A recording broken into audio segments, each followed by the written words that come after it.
Now, let's talk a bit about ufology. We talk about ghosts, natural disasters, other particular prophecies that have occurred throughout the Torah codes, the Bible, and even some things that come out of the Quran. Now, ufology, taking paranormal and putting it with religion, you start to see how the pieces of the puzzle start to come together.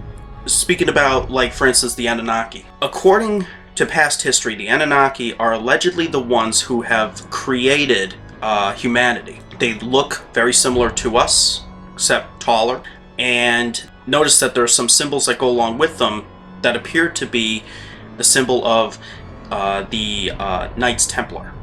Now, anybody who goes into, looks into our DNA, or the genetic layout of people have found that, or scientists have found that there are particular parts of our DNA that are unidentified at this point.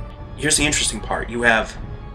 They did see apes, or the DNA, parts of DNA from apes. Humans evolved from monkeys.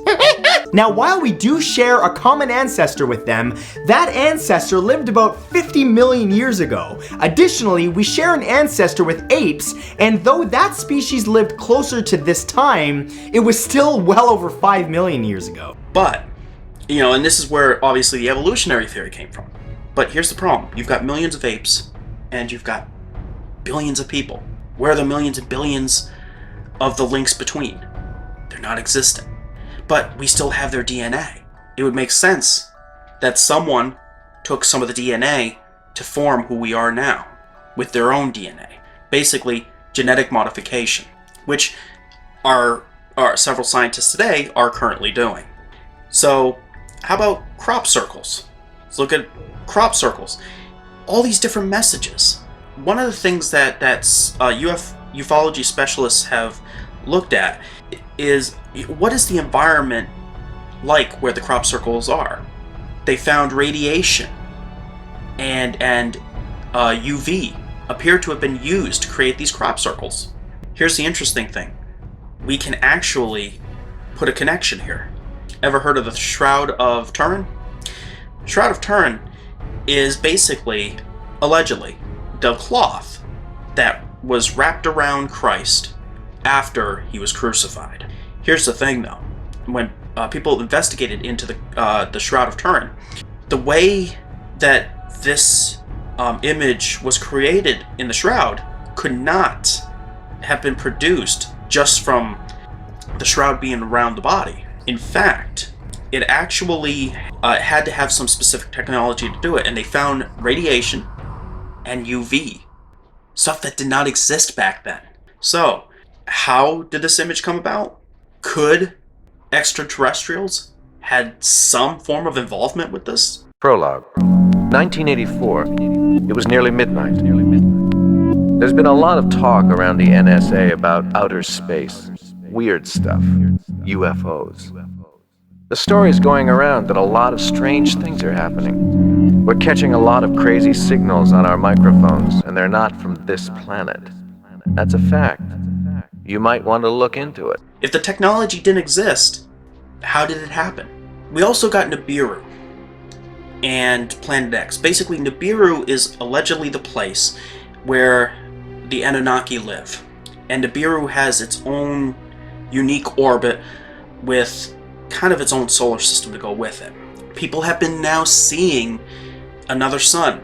People have claimed to see that there's another planet coming around in our area.